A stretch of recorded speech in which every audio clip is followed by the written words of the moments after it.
Welcome back to Gemstone Podcast. It is LP. I have Shy and Zack with me today. Before we get started, make sure you go like and subscribe to our podcast. You can find us on various platforms. You can find us on Apple Podcasts, Amazon Podcasts, Pandora Podcasts.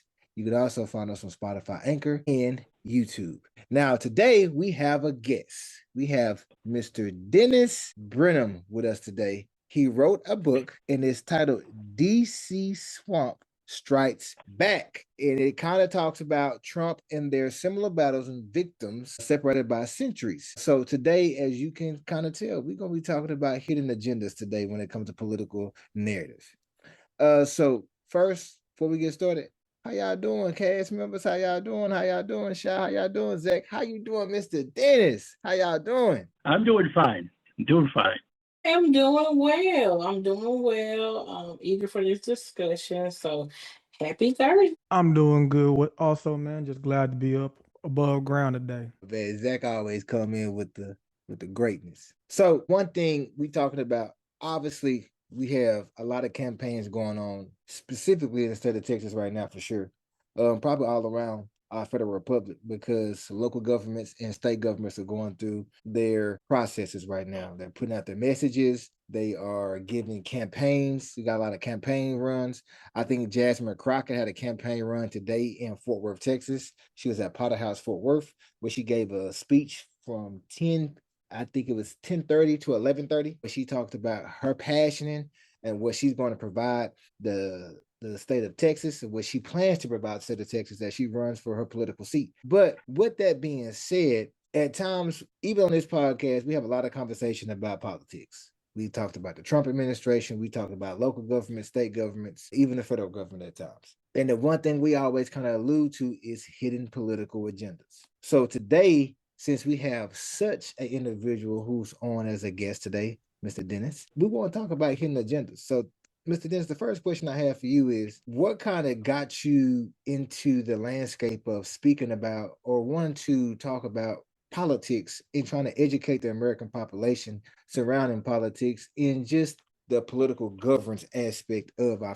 federal republic? Well, I've always been kind of involved on the edges of politics, whether during the time I worked for government, I worked for the state of Illinois years ago. Also was involved in various campaigns, statewide, congressional races, state rep, a lot of local races, municipal. So I've had an interest in politics. I was a former journalist too, so I reported on it also. I just have always found politics to be fascinating. I think it's gone downhill pretty quickly over the years, but there was a lot of fun in politics 30 years ago, maybe 40 years ago. But now it's kind of become, it's a major battle that people seem to have where they wreck friendships and family relationships over which side you're on or who you're voting for. It's become an illness. No, I can definitely agree with that. It does come a little difficult having political conversations with family and friends. Yeah. I mean, you see people now, and maybe social media has hurt it a little bit. You see some of these videos where people are screaming in somebody else's face. And I always think, yeah, you think you have a great idea or a great opinion, but it's not something nobody else has ever thought of.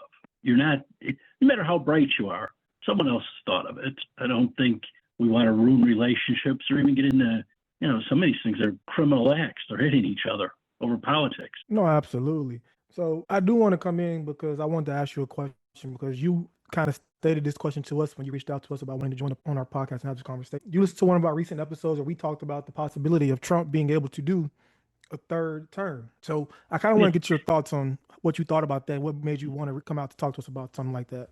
Yeah, the only way that you could do it is change the Constitution, right? I mean, if you had a constitutional convention and you were able to do that and change it, and otherwise, I think most of that Trump is talking about, I think he's kind of stopped talking about it, but at some point he was doing that. I think it was just to rattle people and get in their faces and make them a little crazy. I mean, whenever Trump says something, his opponents jump on it and think it's the end of the world. So I think he was saying it in that way. Unfortunately for him, he can't run for a third term.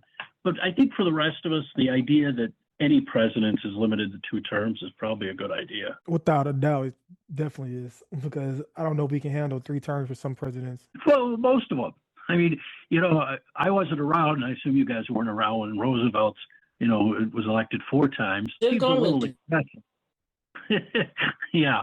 It doesn't it seem a little excessive, though, when you think about it? Like 4 terms, what do we really are having kings at that point. It's nobody's that good. I mean, I think I would be great, and I don't think I'd tell people to vote for me for 4 terms. I mean, but that is true. But some people are in the belief that a president should have more than 2 terms. I know. It is kind of weird because we have so many senators and congressmen that are falling down. They're 80, 90 years old, and they're there. And most places don't have limits on governors and senators and state reps, and so they all serve longer. So it seems a little unfair that we don't let a president run for multiple terms. But I think there's so much power in the presidency that it's a good idea to keep it at 2 terms for everybody, and that way we get it. Plus we have a way of changing. We're fickle voters, right?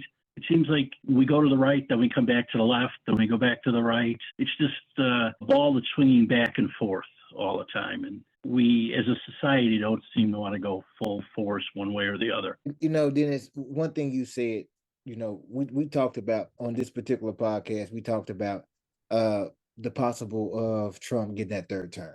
And we talked about how it could happen by way of that conventional, I think it was a conventional vote or conventional conference, something like that, where different Republicans and Democrats would get together, they'd do a vote, some on the Constitution where they could change it, blah, blah, blah, blah. But you said that, you believe he was just saying that to get, a rise out of people. So my question is, do you believe that certain political narratives are intentionally amplified or discussed to really distract the American population from whatever agenda is truly being pushed? Because what you just said kind of coincides with there being a hidden political agenda. Like, okay, we know we can't go for a 3rd term, but we're going to push this rhetoric out in the media. We're going to push this rhetoric out via tabloids, via publications, the depictions to get a rise out of the people. So do you believe that political rhetoric or narratives are created to intentionally distract people from deeper policy issues? It's certainly possible, and I think a lot of people have thought that with the Epstein files, for instance. I think both sides have said it, like that each side is distracting people from the real issues by talking about the Epstein files, but they both continue to talk about the Epstein files. So what's the purpose? I think also they're using it, some of these, like Trump, for instance, I think he now floats things into the media to distract the media even. I think a good example was Greenland, where he started talking about we're going to own Greenland, we're going to take over Greenland. Pretty soon the media had him invading Greenland. And in the end, all he did was negotiate an agreement where we can put our troops there and do, some mineral digging, and it really is probably what he wanted all the time, but he was distracting everyone with the talk of we're getting Greenland. I don't know if that's the same thing as these distractions for voters. I think sometimes it's the voters are distracted by themselves. A lot of voters just go into a shell, like after the election. If you win, you think, okay, my guy's in there, I don't have to do anything. And then the other side usually goes a little crazy, starts screaming and running for election for the next 2 years. So it's, I don't know if it's a matter of them distracting themselves or if the politicians are doing it to us, but generally we're a distracted people. We don't pay a lot of attention until that election. And even then, I'm not sure. Well, half the people don't pay attention. They don't even vote. Yeah, I have to agree with you.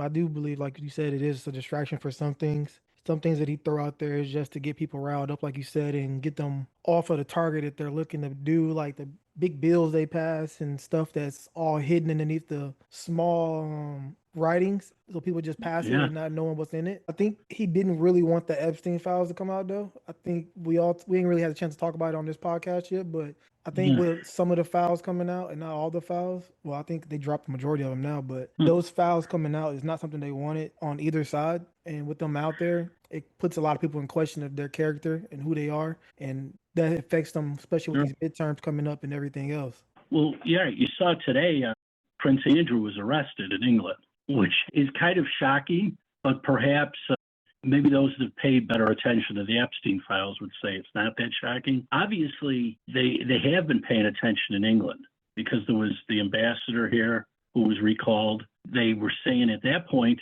that King Charles might have to step down and the prime minister may step down. And now today, again, they were talking about this might be something where Prince Charles has to abdicate. I'm thinking, wait a minute, what's in this file? I mean, I know there was an allegation of Prince Andrew, and I think it was Guthrie was the woman who's now dead.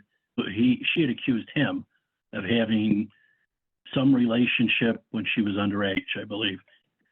You know, that seemed to resonate in England pretty poorly for Prince Andrew. He's lost a lot, and now he's been arrested. But here, there's a lot of names that have popped up, and it doesn't appear much is happening to anybody. And maybe those allegations aren't as strong, or maybe England's justice system is just a lot different. If I may, I think it's just that the people that are involved are the higher ups in America, and they live above the justice system somewhat, so they're not getting touched like other people are. I mean, even if you look at how Epstein got away for so long before he finally got caught again, he was above the law. They gave him one of the easiest deals you ever seen for a criminal like of that yeah, magnitude. in 06 or 07, whenever that was, yeah, that was a sweetheart deal, and he thought that he had gotten himself completely off the hook, like they couldn't charge him again, which seems insane. Of course, they can charge you for anything you do after that. And he, I think, yeah, there's a lot of names that have popped up there. And the problem is those files contain everything, though. Not only, probably some evidence, but also any allegation from anybody out there. When they had congressional hearings, maybe last week, the week before, and I believe the Attorney General was one of the people they were questioning. And, they asked her if she had talked to the victims, and they had women and a guy, both, I think there were 6 of them all together, behind her, and they all stood up to say nobody at the Justice Department had interviewed them. Well, all of those people that were there were they were adults when they allege anything happened, which confuses the whole issue. It gets back to that whole distraction. It's like, why are we bringing up what adults did with Epstein? That has nothing to do with whether he had underage girls at Epstein Island or in New York at his home or whatever. That's where the crime is. I don't think the crime is having adult women at Epstein Island. They're old enough to know better. So it's another distraction, I guess. That's a good point. And both of you guys have made good points. And Zack, we haven't really talked about the Epstein files. But one thing that you did touch on, Dennis, is that how England is holding their individuals who are in positions of authority and leadership accountable for the actions that have been, I guess, uncovered with the files that have been displayed or retrieved or assessed. But one thing I think, though, and this is just my opinion, and Dennis, I'm sorry, I preface my opinion a lot on this podcast. My opinion, I feel like Zack and Shy, because financial donors and lobbying groups quietly influence a lot of political decisions in our country. So when it comes to the Epstein files, who's to say that those individuals who have been uncovered or identified are not a part of those financial groups or those lobbying groups who are a part of the policy influence when it comes to decision makers in our country? Remember, we had a podcast many moons ago. We were talking about, it was at that particular, it was Vice President Kamala Harris and it was Trump who were running. I was like, look, it is people in this country who are in positions of power that control how things turn out. The Epstein files kind of quietly show that a little bit, because we see how things are being discovered, things are being said, and we see action being taken in other countries, but we don't see no action being taken in our country at this current point in time. And I just believe it's because of the financial donors and the lobbying groups that influence policy decisions in our country. Yeah. Well, I think it raises a good point. I mean, there's been some, like Catherine Rumler, who's the chief counsel at Goldman Sachs, and she was also an attorney in the Obama administration, and she had to resign, and only because she had some kind of relationship, a purely business relationship with Epstein, and gave him advice as an attorney after he had been already known as, the first time. So, Goldman Sachs decided, okay, we have to get rid of her. I'm sure that's what happened. She resigned. In England, you have, Prince Andrew losing his title years ago when this first came out. And now apparently, they're going to take criminal legal action against him. So they're holding him accountable. So I think a lot of it isn't going to be what people maybe expected, but there are going to be some people that lose their jobs, or almost like the Me Too movement, where there were allegations and then some people lost their jobs or their positions or maybe some contract. But a lot of people didn't, even though they were also exposed to it. And I think, there's a lot of power, a lot of powerful people in those allegations and that knew Epstein. Heck, we have two presidents that admit they knew him and were with him at times, perhaps not there. I don't think either of them admit they went to the island, but they were at other social gatherings and so forth and photographed with him. So that's as high as you can get. And then you have other government officials, past and present, who also knew Epstein or who associated with him in some way. So you got to figure there's lobbyists there. I think it goes, deep. And when you talk about lobbyists, and I think you were getting to the point of talking about that, if you look at any bill that's proposed, whether it's at the state level or the federal level, it's usually not the elected official that's coming up with this idea.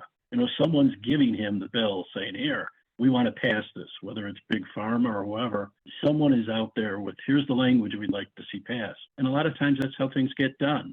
And, which makes it tough for you and me and, every average guy out there who wants to see government be honest and, take issues one by one. Dennis and Sean, Zack, I'm gonna give the rest of my time to y'all because y'all know I can talk about this for days. But that brings, but what you just said is completely true, because it's always that elected official is not the person who makes or who comes up with that policy or who is pushing that language or that jargon across the desk. There's always a behind the scenes entity or organization that is saying, hey, this is what we need, this is what we want. And due to their financial contribution, that's why it's being pushed, because in this country, money talks. And I always say, do we as voters and Americans who are, born in this country, do we want full transparency for our government? Because if we get that full transparency, we may not like what we hear. And it may change our perspectives as to what truly is taking place in our country. Because it goes back to what I say all the time. We have all these interventions that we have in place that's supposed to help the underserved or help the average American achieve or to move past the status quo, quote unquote. But it's never truly there to help you because there's always some type of scandal attached to it. Misappropriation of funds, some bill that's going to cancel it. Now we have some major organization that lost their funding. Now we got grants being cut. It's just a lot of moving pieces that take place. But like I said, it's always someone behind in the shadows that's dropping those pieces of information, or I like to say pulling the strings of how they would like things to happen. And I said this. Remember you guys, I said Trump's going to be the president not because of what he can do. It's because of who he's associated with. Everyone who he's associated with has benefited from his presidency thus far. Now, one person who was a part of that was, as I say, Mojo Jojo, Elon Musk, we haven't heard from him much. But I got a weird inclination now that we got these new campaign runs going on. We're going to see Mr. Tesla come out of hiding because he got something to say. But they've all benefited, but the people haven't. But it goes back to what I said, their financial, the lobbying and them financial donorships, man. Money talks in this country. And that's unfortunate because we're supposed to be a federal republic where everyone has equal opportunity. But is it true? Do we all have equal opportunity, or are we all like crabs in a barrel fighting for survival? Oh, you said a lot right there, Lance. And I am a conspiracy theorist. And all of this just reminds me, I don't know, y'all probably never watched this show, but it just reminds me of Scandal. It reminds me of Scandal. It reminds me of how many different hidden people were maneuvering things. They were making sure people got elected into office. They were making sure people got away with crimes or didn't get away with crimes. It was so many things intertwined. I feel like we're watching a full episode of Scandal unfold. Well, you can count on, having scandals in government. That seems to be a constant. Over the years, there's always something, whether it's in Congress and the administration, and not only in Washington, in all these states. It's kind of a shame that we have so many scandals. And yeah, I think you guys make a great point. A lot of it involves money, people they're pushing for not only their legislation, but, to get something out of government. I live in the Chicago area, so there's been a lot of that going on here for, a century, I'd say. I have a question. This is one for the whole group, actually, too. With the new files, it kind of goes back to what we talking about the Epstein, so I don't mean go backward, but I did have a question that popped in my head, though. You mentioned about the adults having more understanding of what was going on and the choices they could make. Do you think that could be a RICO case? Just like they charged kind of like Sean Combs or Puff Daddy? They charged him a RICO case so would everybody in that case be kind of in the same thing that was in those emails and went to these parties and everything? They all have to come to testify for those situations? Yeah, I'm sure they've looked at RICO, but it's based on you've got to have multiple crimes to connect it, and you have to, there's a time period. I'm not sure what time period all these allegations are of because they've thrown so many distractions, as Lance would say, in there. And I know it's the FBI file, but it's anybody that's ever made a complaint, no matter, someone could have called up and named one of us. Like, we weren't there, but they're crazy and they're making allegations and they're getting our name in those files. And that's especially going to happen with people that are well known. But, it is one way I'm sure they've looked at over the years, not only now, but probably in the past. Could they put a racketeering case together? Unfortunately, it seems like they're missing, the big witness. And you would have thought that would be Ghislaine Maxwell. But, I don't know what she was thinking, because honestly, her best bet was to take off. I think she's a citizen of several countries, including France, and they wouldn't have been able to extradite her back from there. And for some reason, she stayed in the U.S., bought a home in upstate New York. I don't know about you guys, but if I was that close to an investigation, I'm not sure I would stay here if I was a citizen of another country. They couldn't extradite me back. And I knew I was guilty. I guess that's the other part. I'm going to keep it all the way real. I don't see them doing no RICO case, I'm saying. And this is the reason why. Due to those who are associated with this, that they expose too much in, like I was saying previously, that financial aspect of it. The parties, the powers that be, don't want to lose that pocketbook. With Sean Combs, that's easy because Sean Combs had sued the liquor company and won, remember? And then after he won, then his downfall started to come because he challenged the system. He didn't sit back and play nice. He challenged the system because he wanted his reward for Ciroc. So he sued that liquor company and then won the actual lawsuit. Then his demise came down. This ain't that. This is actually something that was uncovered. And honestly, what I think the Epstein, I think he pissed somebody off. And I shouldn't say that, but I think he pissed somebody off and they said, buddy, you got to go down. And we're not going to go down with you. I don't know what he did, but I think he pissed somebody off. So this is his, because he been real quiet. He ain't said nothing. He's been real quiet. So he knows, and he knows if he talk, what's going to happen. So I don't see nothing happen. I don't see that happening at all. But that's just my opinion. Like I say, I preface my opinion a lot on here sometimes, Dennis. I shouldn't, but I do. Yeah. I mean, I don't know. There's always, do you make someone mad? Well, he had what if you want to call it a conviction back in whatever it was, 2006. I mean, he agreed to the penalty, which was very little. But so he should have been on everybody's radar for many years. And I think he probably continued doing everything, if any of these allegations are everybody believed, he continued doing what he was always doing. So, Mr. Dennis, I did want to ask you about your book. Can you please give us some understanding about your book and why you feel like Anthony Barr is the same as Trump? Yeah, the book was written prior to the 2024 election. Aaron Burr was the vice president for Thomas Jefferson in Jefferson's first term. He ran with Jefferson twice. The first time Jefferson lost, everybody kind of forgets Jefferson lost to Adams in his first race.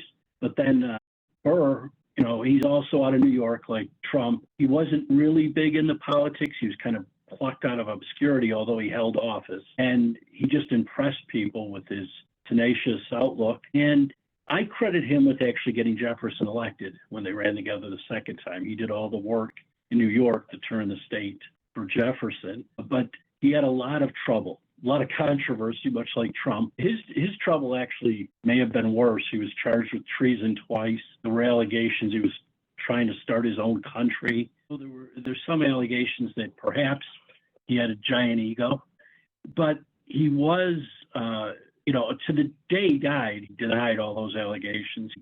He won in court like Trump and beat those treason charges. He also, everybody I think remembers he and Alexander Hamilton, who were, mortal enemies because Burr shot Hamilton in a duel in the good old days when you dueled when you disagreed politically, and killed Hamilton and was charged for that, but also won in court on that, which is strange because nobody denies that it happened and dueling was illegal. But that's the way things go sometimes. Even back then, politics was strange in the government. We always like to romanticize the old days, but the truth is a lot of things haven't really changed, politics especially. And I think there's a lot of tie-ins within the book of the things they had to deal with.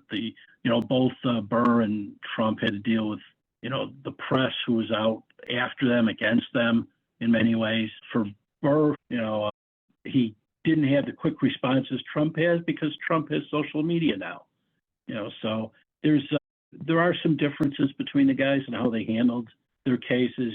Trump, when he had his cases in New York, actually anywhere he appeared in court, he was giving press conferences as he walked out of court, right? What happened in court as if he was a reporter, and, bringing the argument directly to people. He wasn't trusting the press. Burr kind of just stayed quiet, and he trusted the law. He was an attorney, and that worked for him, although his reputation was ruined, where Trump was able to get elected again. Surprising many of us, I think, who thought when he, left office the first time that he wouldn't be able to return. But he did. So I think there's a lot of connections. It's I've sourced everything, so it's not just my crazy opinions. It's also sourced facts that you can use, and I think it's good for people who are, whether they're pro-Trump or anti-Trump. It's actually something. If you're pro-Trump, I guess you can say, look, here's the book. It says this here, and pull out some fact that supports you.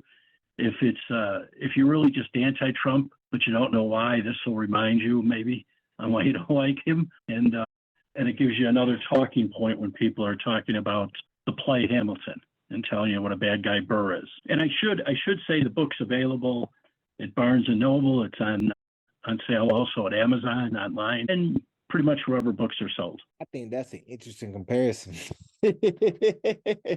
That's well, a very interesting comparison. I had one interview and a guy asked me, like, well, why did you compare him to Mike Pence? And I said, well, Mike Pence is boring. I don't think we want to. Burr and Pence, who wants to read that? Trump, whether you like him or not, he's not boring. So you want to read about this. No, he's very entertaining, that's for sure. He's very entertaining. You know how to Yeah, I used to watch Celebrity Apprentice. He's definitely what do they call it? Not a circus clown for sure. He's definitely entertaining. Yeah, I think he may have missed his call. It's hard to say you missed your calling when you're president, but he's more of an entertainer, I think. He's as funny as guys that you see, Jimmy Kimmel or Colbert or Fallon. When you're like, wait a minute, Trump says things in his press conference that are funnier than these guys at times. And I think it's on purpose, sure, but I end up laughing. I'm not sure that's a good thing, but I do laugh about it. Sometimes that's the only thing you can do is laugh at some of the stuff that goes on, because if you dwell on it, you'll be stuck there dwelling on it. Right. Exactly. But we want to thank you and want to show our appreciation to you for coming on to this show and talking to us, Mr. Dennis. We appreciate you coming on here, giving us your insight on some of the things we talked about today, and just giving us an idea of your book. The book is DC Swamp Strikes Back, Aaron Burr and Donald Trump in their similar battles. Correct. You can get this book where at again? Amazon is probably the best place. Also Barnes and Noble, but you can buy it right online. Perfect, Easy perfect. to do. So please, y'all, go take a look at the book, see what you think about it, so we can have more conversations on it. And once again, we want to say thank you, Mr. Dennis, for coming on and having this conversation with us. I'm gonna go ahead and close this out. To our gemstones, you gotta know where to find us at. If you don't know where to find us at, we are on Instagram. We're also on TikTok, and we're also, if you want to reach out to us, you can always reach out to us on the Instagram and TikTok. And if you can't reach out to us there, please reach out to us at our Gemstones Podcast at gmail.com. Once again, that is Gemstones Podcast at gmail.com for any fan mail or anybody else that may want to join the podcast and have conversations just like this. We always got new topics coming on, and we're always dropping new episodes every Thursday at 5 p.m. That's once again every Thursday at 5 p.m. We love you guys. You have a great day.